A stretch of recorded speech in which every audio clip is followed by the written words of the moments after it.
হজরত ওমর ইবনে খাত্তাব রাদিয়াল্লাহু তাআলা আনহু ছিলেন ইসলামের দ্বিতীয় খলিফা।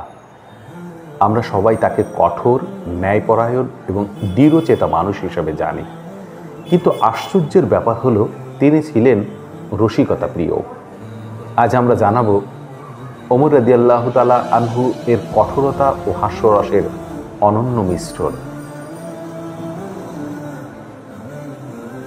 হজরত ওমর রাদিয়াল্লাহু তাআলা আনহুকে বলা হতো আল ফারুক, যিনি হক আর বাতিলের আলাদা করে দেন। তার শাসনামলে কোনো অপরাধী শাস্তি এড়াতে পারত না। দুর্বল, গরিব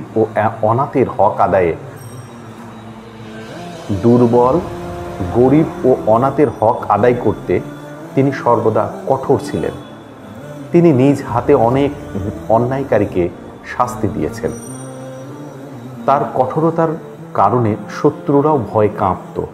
এমনকি রাসূলুল্লাহ সাল্লাল্লাহু আলাইহি ওয়াসাল্লাম এর ইসলাম গ্রহণের আগে মক্কায় মুসলমানরা দোয়া করেছিলেন, হে আল্লাহ, ওমর বা আবু জেহেলের মধ্য থেকে যাকে চায় তাকে ইসলামের জন্য কবুল করো।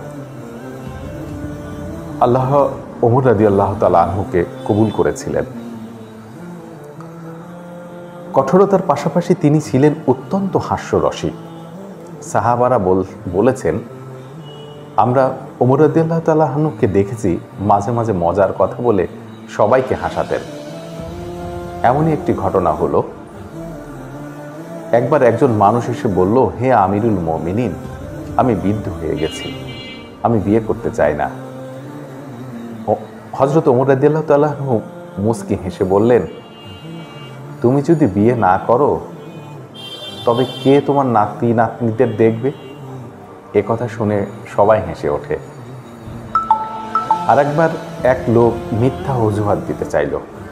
তখন ওমর রাদিয়াল্লাহু তাআলা আনহু বললেন, তুমি কি চাও আমি তোমার জন্য এমন কাগজ লিখে দিই যাতে সারা জীবনের জন্য অজুহাত লিখে রাখতে পারো? এটাও ছিল এক ধরনের হাস্যরস, কিন্তু ভিতরে ছিল শিক্ষা। ওমর রাদিয়াল্লাহু তাআলা আনহু সাধারণ মানুষের সাথে মিশতেন, শিশুদের আদর করতেন।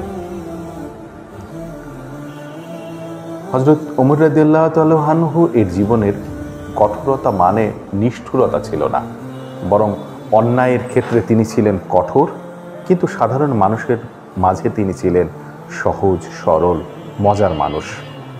এই জন্যই তাকে এই ভারসাম্যই তাকে করেছে একজন আদর্শ নেতা। প্রিয় দর্শক, হযরত ওমর রাদিয়াল্লাহু তাআলা আনহুর জীবন থেকে আমরা শিখি, অন্যায়ের ক্ষেত্রে হতে হবে কঠোর, কিন্তু মানুষের আচরণ থাকতে হবে হাসি খুশি ও সহজ সরল। এটাই একজন প্রকৃত মুসলমানের বৈশিষ্ট্য। আল্লাহ আমাদেরকে ওমর রাদিয়াল্লাহু তাআলা আনহুর মতো সত্যবাদী, ন্যায়পরায়ণ এবং ভারসাম্যপূর্ণ জীবনযাপন করার তৌফিক দান করুন। আমিন।